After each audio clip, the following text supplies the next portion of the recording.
The school's bully is dating the most hated delinquent. A few people shot me glances of disgust, fascination, and curiosity as I headed to detention.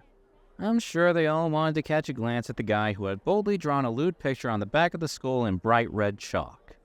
They'd have to pay someone to wash it off, just as I'd intended. The classroom was quiet. I had nothing to focus on but the ticking of the clock on the wall and the absolutely ridiculous hickey on the neck of the boy in front of me. It stood out like crazy on his pale skin. Had whoever left it there been trying to eat him or something? It was us, a couple of other kids, and our teacher, Mrs. Barry, who was doing some work on the desk in front of us. Suddenly she got up. I've got something I need to take care of. I'll be back very soon, so don't even think of any funny business, all right?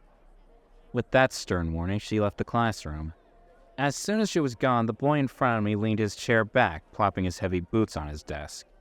He turned his head to look at the boy sitting beside him. As if sensing Everett's gaze, the boy desperately tried to avoid eye contact with him. "Hey," Everett said. The boy flinched. "What?" Everett smirked. "You got a cigarette?" Confused, the boy turned back to look at him. "What? No, why would I?" Everett rolled his eyes. He grabbed the pencil on his table and flicked it in the boy's direction, earning a yelp of surprise from him. To my dismay, Everett stood and sat in his chair backwards, facing me. He rested his forearms on the back of the chair.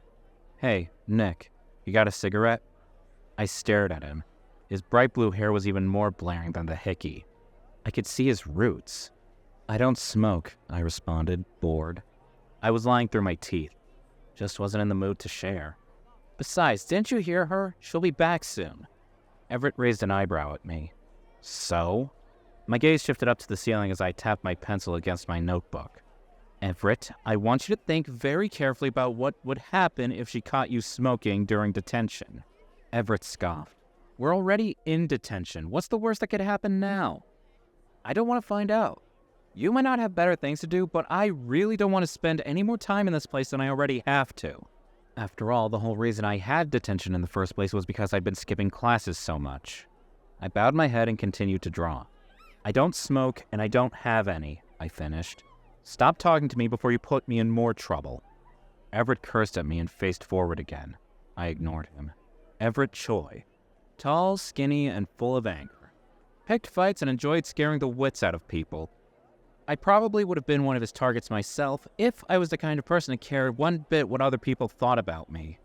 It seemed he enjoyed bothering the quiet ones. He turned around again. Through my peripheral view, I saw him watching me as I drew. "What are you doing?" I glanced up at Everett through my bangs. He was good-looking, even though he always seemed to be recovering from some face injury or the other. No wonder he was so popular with girls. "What does it look like I'm doing?" "Something boring." "That's the cafeteria, isn't it?" I was indeed drawing the cafeteria. I wanted to see how much of it I could draw from memory. And he was interrupting me. I ignored him and looked back at what I was doing. In the next instant, Everett had snatched my notebook off the table and he was holding it in front of his face to get a good look at it. "This isn't bad, though. You're one of those art kids, aren't you?" Anger flared up within me. I leaned forward and smacked him upside the head. Everett yelped and looked at me, startled, as if he never would have expected me to do that. I used his shock as an opportunity to swipe my notebook back from him. "Do not touch my stuff," I hissed through gritted teeth. Everett's face darkened. By the time Mrs. Barry returned 10 minutes later, Everett had me pinned to the ground. I could feel a sharp pain in my jaw where he had hit me, and there was already a bruise forming on his high cheekbone. "What are you doing?" she shrieked. Everett and I ceased our tussling and looked up at her. I released a slow, exasperated sigh. Great, more punishment. The next day. Sure enough, Everett was there the next time I arrived at detention. He glared daggers at me the moment I stepped inside. I ignored him and moved to sit down at my usual spot. Before I could sit, though, Mrs. Barry called out to me. "You're here, fantastic," she stood. "Come with me, boys. Since you seem to have much energy, why don't we put it to good use?" There it was. That corny, "time to teach you boys a lesson" line from an equally corny teacher. I watched Mrs. Barry cautiously. She gestured for both Everett and I to follow and lead us out of the room. Minutes later, she was having us carry out old instruments from the school's music room. "You stop when your detention hours are up," she said. "If you manage to finish before then, you can leave early. With that, she left. I stared at the pile of condemned brass instruments, recorders, flutes, and oboes, and knew we weren't going to be done with this anytime soon. "Well, you get to work," Everett said, casually, as if this situation had nothing to do with him. He moved to sit on one of the nearby chairs, looking out the window. I stared at him. Was he serious? "Get up." He looked at me with raised eyebrows. "The hell? No way, I'm not about to carry any of that stuff." "I promise, I don't care what you're about to do." Annoyed, I walked over and stood in front of him. "Don't make me spend any more time here than I have to." "Or what?" Suddenly, he stood. I was just up to his shoulders, but I held his gaze, firmly.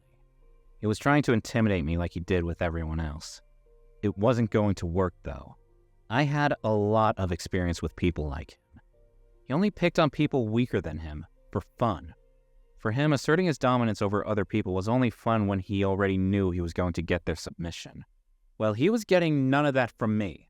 Who did he think he was? When I didn't flinch, he laughed. "I didn't know you were such a goody two-shoes. Why do you keep getting detention then?" "Because I freaking hate this place," I grumbled. I turned and headed back to the pile of instruments. If he was just going to be stubborn about it, I might as well get started on it myself. I was in detention for truancy, and for damaging school property, since writing and drawing on the school walls apparently counted as damage. I genuinely hated school, and the only reason I went was so I didn't have to be at home. All I wanted to do was draw. "If you hate school so much, then why do you keep letting yourself get detention?" Everett asked me. I considered ignoring him for a moment, but I eventually decided to answer. He probably wouldn't leave me alone if I ignored his questions. "Because detention is the only place I can draw in peace." I glared at him over my shoulder. "Usually." Everett scoffed. "He thinks he's freaking Picasso," he mocked. I grabbed the nearest trumpet and began to carry it out of the class. I had a feeling it was just going to serve as nothing but an annoyance for the rest of the day. I wish I had my headphones so I could block him out with music. At first he sat back down, but after a few minutes of watching me, he became bored. So he stood and started to work alongside me. "Oh wait, you're the one who drew on the back wall, aren't you?" He just realized that now? What about it? Everett snorted. "I take back what I said about you being a goody two-shoes. That takes some serious balls. I wonder why they didn't just suspend you. They weren't going to. But I think they realized I would probably like that." "You would? Wouldn't your parents get mad at you or something?" I was silent for a beat. Can't exactly do anything to make them even more disappointed in me than they are now. Everett blinked. "Ah." That was all he said. It seemed I'd made the mood a little heavy. Well, it shut him up, so that was fine by me. After an hour, Mrs. Berry returned. We'd only moved a little over half of the instruments. "That's it for today, boys," she announced. "Same time next week." With that, Everett and I parted ways. I didn't go straight home. After getting yelled at by our teacher all day, the last thing I needed was going back home where more yelling was waiting for me. Instead, I strolled around the neighborhood, pondering what my next target would be. Eventually, I settled for a certain grocery store. The girl who worked there sometimes had been the one to rat me out to the school. As night fell, I crept over to the closed store and hopped over the fence, approaching the back wall with my chalk in hand and my music playing in my ears. I was done after an hour. I stepped back, admiring my handiwork with a pleased smirk. I knew she opened the store on Saturdays. She was going to have a lot of fun cleaning that up, I was sure. Satisfied, I crept away from the store and headed back home. I opened the front door to a pair of furious eyes staring at me. "Where have you been?" my mom demanded. I cringed back slightly. I had been hoping she would be asleep. I should have known better. I was just taking a walk. I tried to step past her to head up to my room. I wanted to clear my head. Before I could properly make my escape, she grabbed me by the collar and yanked me back. "You good-for-nothing," she hissed. "I get a call from your school telling me you vandalized the place, and now you think you could just walk in whenever you like into my house? Mom, let me go!" She was livid. She shook me, hard, and I had to reach a hand up to pry her fingers off me. She released me then, but I knew better than to feel relieved. Because in the next moment, she began to bellow at me at the top of her lungs. I was a disgrace, a good-for-nothing, a disappointment, a failure, how I'd be so much better if I was a bit more like my sister. I'd heard it all before, but that didn't make it hurt any less. Our relationship had been normal once. When I was younger, I had barely managed to scrape by with my classes. I had done my best to be a good kid, not wanting to cause any trouble. When I got into high school, though, I couldn't keep up. My grades dropped, and my once warm, fun mom changed. She changed so suddenly, and for a while, I couldn't understand why. The first time she had blown up at me in this way, I had been shocked. I'd cried myself to sleep, understanding for the first time that it was because of my grades. Because of school. I decided then and there that if school and grades were enough to make my mom treat me this way, I wanted nothing to do with either of them. And if she saw me as a disappointment because of that, then I might as well play the part.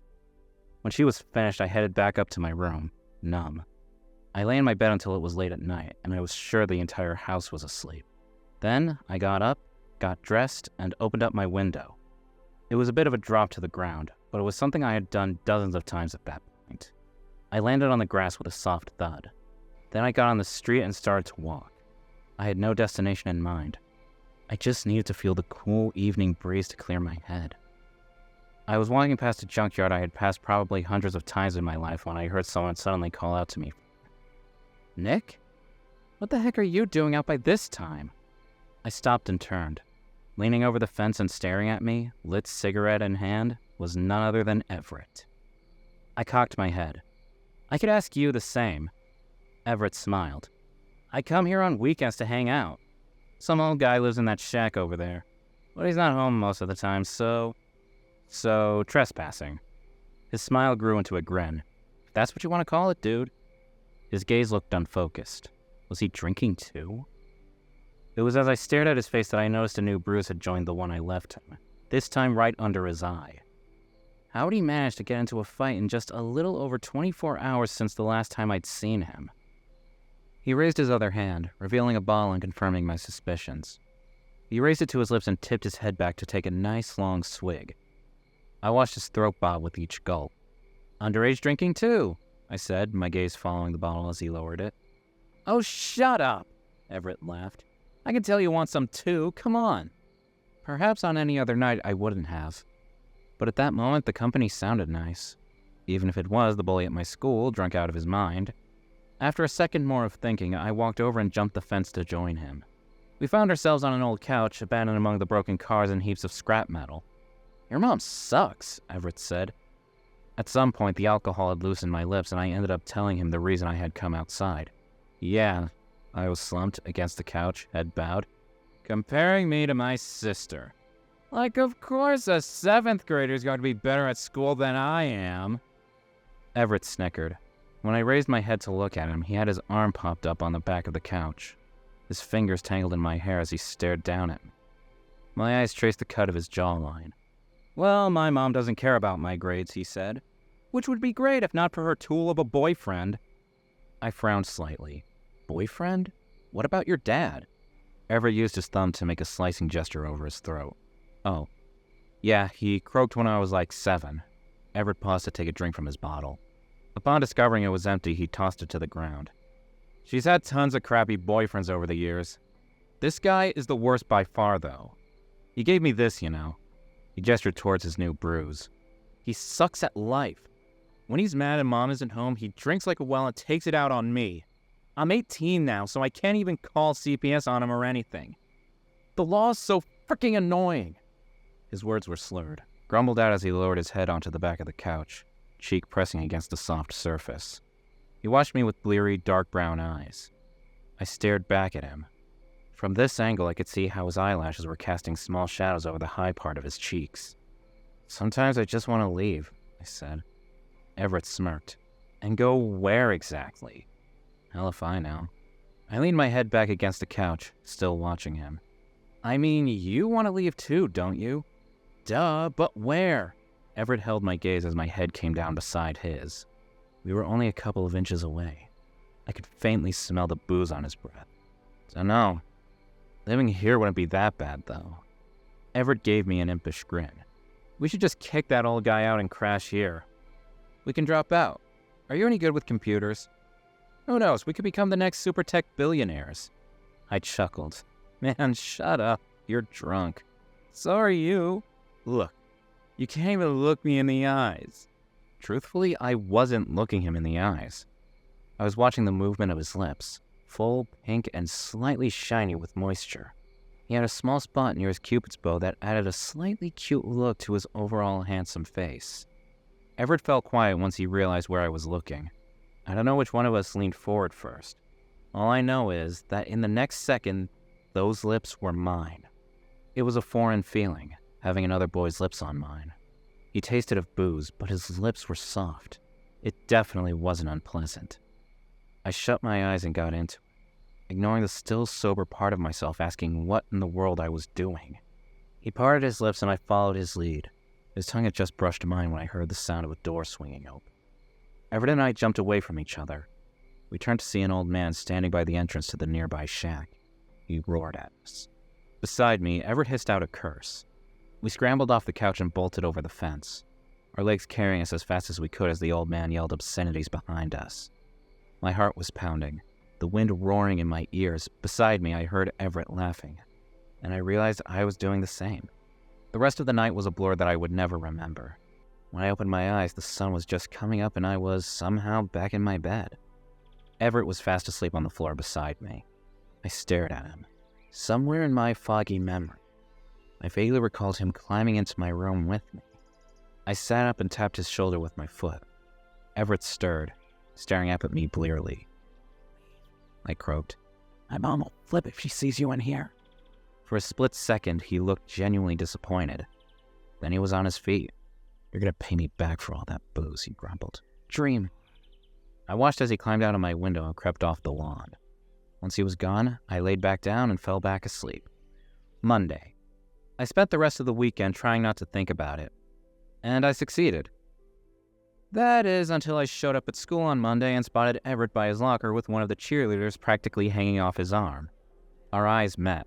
He held my gaze. We had kissed. In our drunken haze, Everett and I had shared a kiss. And it hadn't even been bad. Not at all. I quickly looked away. Just thinking about it made my head hurt a little. As if my life wasn't bad enough, I was about to have a sexuality crisis. God's sake. As usual, we met in detention. Like before, we were left in the music room to finish our work from Friday. The mood was much different. So, after 20 minutes, Everett finally broke the silence. "We're not going to talk about it?" I sighed heavily. "You just did!" Slightly frustrated, I rubbed my forehead. "Look, what is there to talk about? We got drunk and made out a little. That can happen." "I guess so. I didn't know you liked guys, though." I scoffed. "I don't." I wasn't looking at Everett, but I could hear the smirk in his voice. "It didn't feel like you didn't like guys." "Be quiet," I snapped before realizing something. I turned my head to look at him. "Wait, do you like guys?" "Yeah, I go both ways." "Not a lot of people know, though." "Oh." "Well, that doesn't matter. I was just drunk." "Right." I went back to work, ignoring the doubt in his voice and in my own head. Weeks pass. Try as I might, I couldn't keep my mind off that night. Not just the kiss, but everything that had happened that night. I couldn't remember everything, but I remembered how it made me feel. Whenever Everett was nearby, my gaze was drawn to him. He was as feared as he was admired, and verifiably a jerk. So why couldn't I stop picturing his dazed, tired expression from that night as he talked about his home life? Why did I keep thinking about his hearty laughter? It was torture. I knew what it was, but I didn't want to admit it. I didn't want to accept that I could develop a crush from just a single drunken encounter. I kept skipping classes. I got detention consistently because of it, and every so often, Everett would be there. I pointedly avoided talking to him. Miraculously, he didn't try to push it when he noticed this. He seemed to find it a little funny, much to my irritation. At some point, my mom was called in by the school to talk about my behavior. This caused a huge fight, but it was nothing new. One day, though, I noticed that Everett hadn't shut up for days. His friends were worried about him. I thought about what he told me regarding his mother's boyfriend and couldn't help but be concerned. Did it have something to do with him? I had no idea where he lived. I didn't even have his contact information. Besides, it was none of my business. Why did I need to be worried about him? My weird feelings aside, we barely knew each other. Which is why I was so surprised when he showed up at my house that evening. What are you doing here? My words were cut off as I noticed the state he was in. Everett looked tired. Couldn't see any bruises or injuries on him, but he looked like he was sagging and ready to fall over at any moment. He had a heavy duffel bag slung over his shoulder. "Hey," he greeted. "You busy?" "Nicholas, who's at the door?" My mom, who had been in the kitchen, poked her head out. I looked back in time to see the surprised expression on her face when she spotted Everett. He waved. "Good evening, ma'am. I'm a friend of Nick's. Just stopped by to say hi." He looked back at me and lowered his voice, leaning in. "Is it all right if we go to your room?" I stepped back, surprised. He was watching me expectantly. I looked back at my mom, who narrowed her eyes slightly. "Or we can head outside for a bit." Sensing her disapproval, Everett changed the request. "I just want to talk to you." I ignored the way those words made my heart flutter. "I'm heading out for a bit, Mom." Without waiting for her answer, I slipped on my flip-flops and stepped outside with him. The sun was just starting to set. I watched him as we walked side by side, confused. I know I should have asked him what he was doing at my place, but the first question that came out of my mouth was, "Why haven't you been at school for the past week?" Everett looked away from me. Stuff got complicated. I mentioned Fred the other night, right?" "Fred?" I blinked. "Oh, your mom's boyfriend." "Yeah. She kind of found out about the way he and I fight all the time, and it's complicated." He sighed. "I'm gonna need to crash somewhere else for a while." I frowned slightly. "You can't stay at my place. I mean, my mom wouldn't—" I know. I'm going to stay with a cousin in town." I blinked. "So why did you come here?" Everett shrugged. "I can't go to his place until later at night. He isn't home. But I needed to leave the house, and you're the only person I've ever told about all this. I'd have to explain to any of my friends if I met up with them instead. It'd be awkward." "Oh, so where are we going?" I asked. "I have no idea," Everett laughed. We ended up having dinner at a nearby fast food place. The entire time, all I could think about was how Everett had come to me instead of any of his other friends. Did that mean something, or was I reading into it? By the time we were done, the sky had gone dark. Just as we stepped outside, a voice from behind us called out Everett's name. Beside me, he tensed. I turned and saw a woman standing behind us, trying to catch his attention. "That's my mom," he hissed. "Everett, what are you doing?" she called out, earning stares from passersby. "Who is that? Where are you going?" Everett looked frozen on the spot like he'd been petrified. A bead of sweat rolled down his temple. I realized then that he must have run away from her. "Do you want to go with her?" I whispered. "No, not back to that house." "Then run." I grabbed his hand and yanked him forward. Together, we broke into a run. Everett's mom yelled after us. I ignored her, even though I knew that our running would just attract the attention of the people around us. "Where are we going?" Everett yelled. "You said you're going to your cousin's place. Where is it?" I asked, glancing at him over my shoulder. "We need to get on a bus." Thankfully, a bus was pulling to the nearest stop. We rushed into it. There were only a few people in it. By that point, we had lost Everett's mom. As we sat on the bus trying to catch our breath, my phone started to ring. I checked it and felt my heart sink. It was my mom. "Nicholas, where are you? Get back here right now. You have the time to disappear without a word, doing Lord knows what with your shady friends, but you can't sit your butt down to study for 5 minutes? Are you serious? If you're not home in the next 5 minutes, you're grounded." She hung up before I could get so much as a word in. I sighed. We were too far from my home. Even if I ran, I wouldn't be able to get home in 5 minutes. I glanced at Everett, scared beside me. From the look on his face, my mom had been loud enough for him to hear everything. "Good luck with that, man," he said. I winced and put my phone away. I didn't want to have to deal with her screaming at me. For some reason, I just didn't have the energy for it. I thought for a moment. "Would your cousin mind if you brought over a guest?" Everett blinked. "I don't think you would." I tucked my phone in my pocket. "Thanks for having me, then." One quiet bus ride and a few minutes of walking later, we reached the home of Everett's cousin, Jake. He didn't mind me being around. Actually, he was barely home for 10 minutes before he left again. He runs a bar nearby, Everett explained, flopping down on the couch. He probably left just so he could let me into the house. Right. I sat beside him, awkward. The last time we had been alone together like this, I had been drunk. I remembered what happened that night. The kiss. I had been avoiding thinking about it. I had been avoiding Everett in general, not wanting to confront everything that night had made me feel. But when I saw Everett lean forward with a sigh, his forearms resting on his knees, pure exhaustion written on his face, I couldn't stay away. I shifted closer to him and put a comforting hand on his shoulder. He glanced up at me with a tired smile. Thanks. And thanks for helping me out back there. She probably would have forced me back home. He paused. You want something to drink? No.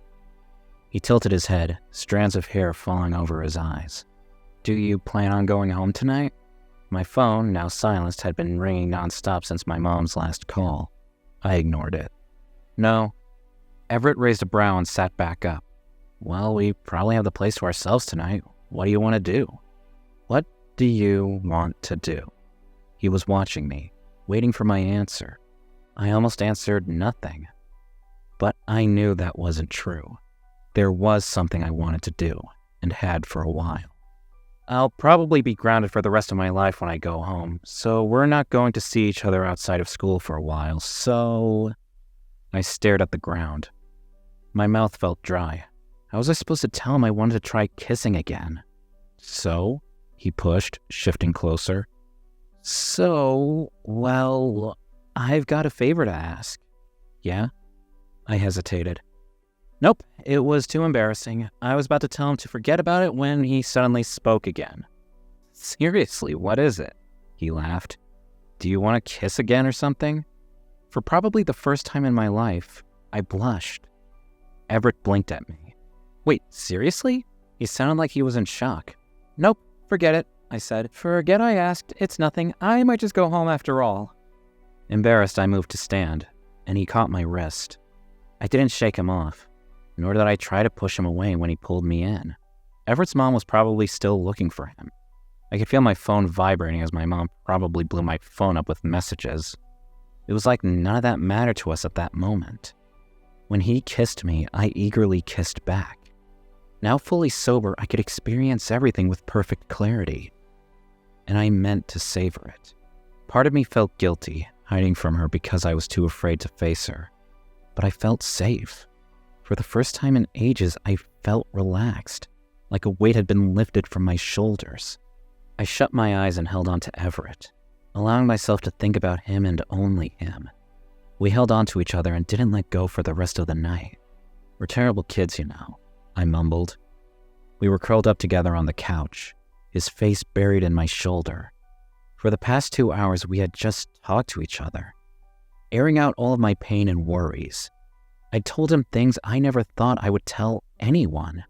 He raised his head to look up at me. What makes us terrible? I mean, our poor parents are probably looking for us like crazy, I said. They're probably worried sick. I know my mom is. Screw her, he mumbled, pressing his face back into my shoulder. She should have thought about that before being a crappy mom. I laughed softly. Hesitantly, I brought my hand up to cradle the back of his head. You're a little too comfortable. Do you cuddle with guys like this often? Maybe I do.